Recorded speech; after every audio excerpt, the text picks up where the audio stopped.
This is András Inotai. He's the acting head of the task force on startups and scale-ups at the European Commission. And you have prepared a few final remarks for us. And after that, I'm going to ask a few more questions. Thanks for being here. Thank you. Oh, thank you, Nadine. Thank you very much. I prepared a few remarks which I will completely overwrite after what I have heard today, because it was truly inspirational. Because I think you have shown that Europe is really at a transformational moment where there's a recognition that unless we create breakthrough innovative products and solutions, we will not be able to compete with our global competitors. So this is, I think, really a crunch time for startups and scale-ups in particular. And that is the reason why also the Commission for the first time has a startup commissioner who also has been tasked by delivering the first startup and scale-up strategy. We are not doing this on our own, and events like these are terribly helpful to get input and feedback from the main ideas that we are going to consider. We actually had a startup hackathon a few days ago, which is not your ordinary way of consulting the startup community in the Commission, at least in Commission practice. Great ideas emerged from that event. The Commissioner has also organized a startup and scale-up forum, bringing together, I think for the first time, a very large number of founders of startups, investors from the community. And I think we are hearing some pretty consistent ideas from this community on what needs to be done. So we are looking at, I think, what could be a startup journey and to see what are the main challenges that startups and scale-ups are facing, without preempting the outcome of the strategy, or which will be published at the end of May. I think we can say a few things, or I can point to through few directions of travel. In the startup phase, if we take the life cycle journey, we will look at startups starting up in Europe, scaling up in Europe, and then many of you have mentioned the exit, the importance of exit, proper exits. So in the startup phase, I think the 28th regime will certainly do a lot to help startups establish and then start scaling up in Europe. But I think the talent attraction also needs to be mentioned. Talent attraction both from third countries and also from within Europe. You have heard the figures on the very low level of Europeans working in other member states. But we can also probably do something on incentivizing remote working, which is also still burdened by quite difficult regulatory regimes, and actually can be very helpful if you also want to offer something for the more remote rural areas in Europe, which will certainly be, I think, a political advantage and objective. But employee stock options, many of you have mentioned that as well. We hear it from the community that at least the point of taxation of employee stock options is something which, if only that would be regulated and made more harmonized at the EU level, that would already help a lot the community. Then if we move to the scale-up phase, I think there remains to be, and this is what we hear, there remains to be access to finance, a financing issue. We are creating as many startups as the US. I don't think there's a major problem with the number of startups, but there is a problem with scaling up. And one aspect of that is lack of access to scale-up funding.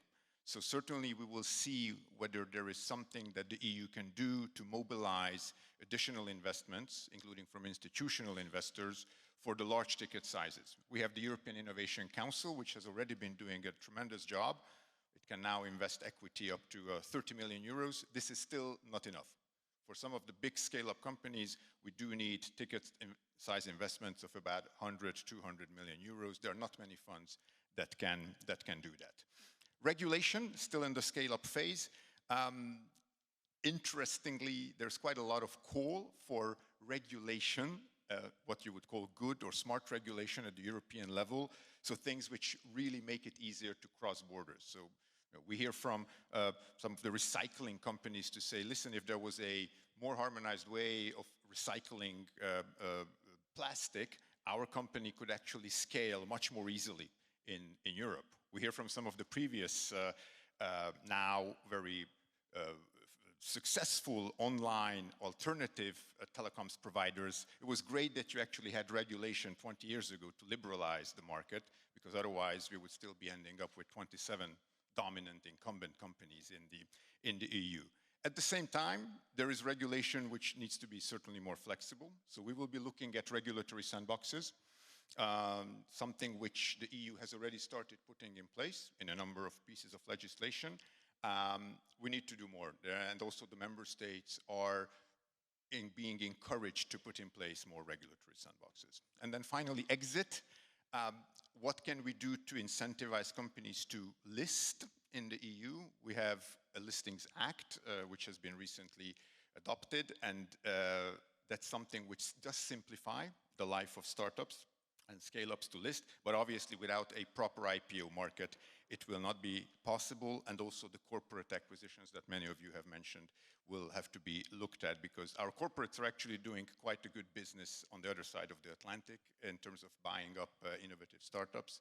They're not doing the same in the EU. So these are just some of the ideas that I wanted to share with you. One thing is clear, the whole process and the whole strategy will require what we would call now fashionably a whole of government approach, bringing together all the departments of the Commission, but also a whole of Europe approach, bringing in the member states with us. It's not possible for the EU or the European institutions to do this without the member states.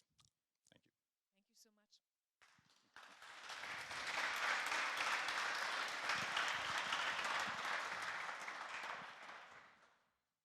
We're doing this way.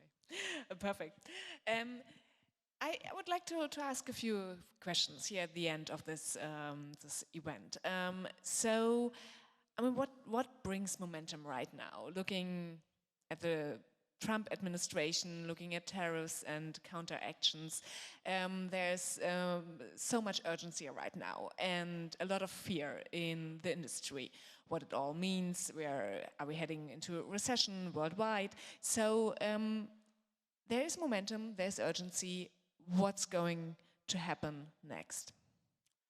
Well, it's difficult to say what's going to happen next, but I think what is a great sign is that I think European leaders are recognizing what you say is the momentum. It's very rare that you see European Council conclusions with heads of state and government signing up to doing more for improving VC funds, calling on the Commission to proceed quickly with the 28th regime proposal. So there seems to be a recognition also at the highest political level in the member states that things need to change.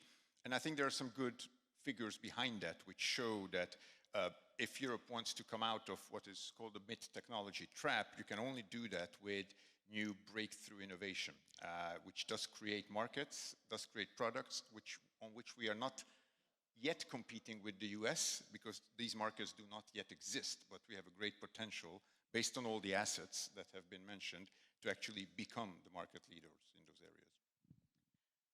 Right now, and still, we have 27 countries here in the European Union. And that's not always easy, as we all know. What can member states, or how can member states be convinced to play their part in removing the obstacles startups are facing right now?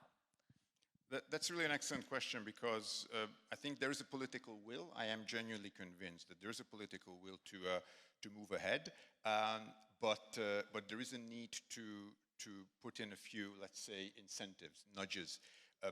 Of course, there's only that much that the EU can do with approximately 1% of the total GDP in terms of budget, and also in terms of the competencies that the EU has.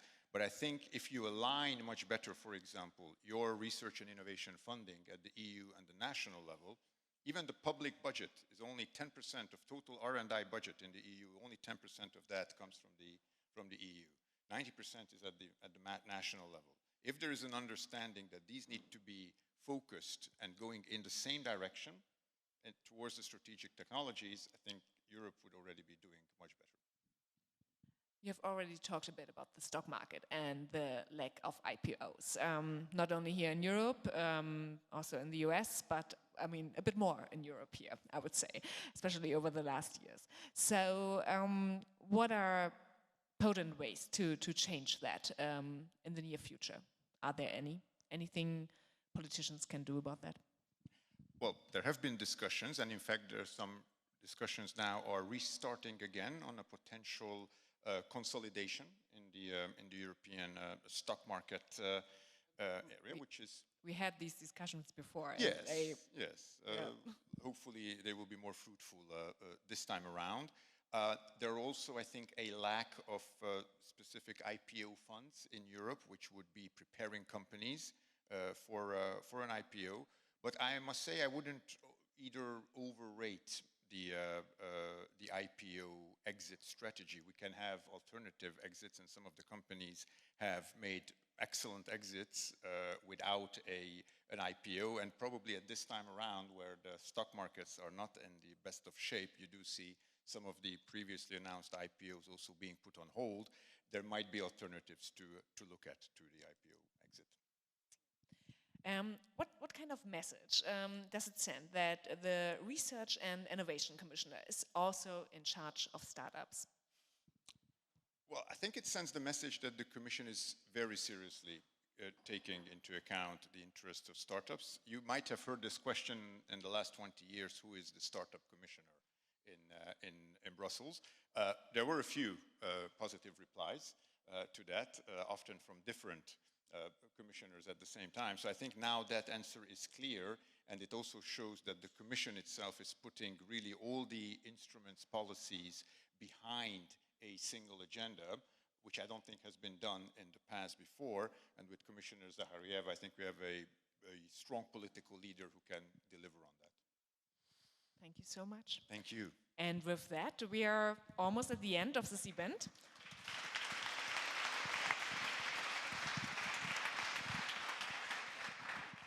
Well, thanks for attending.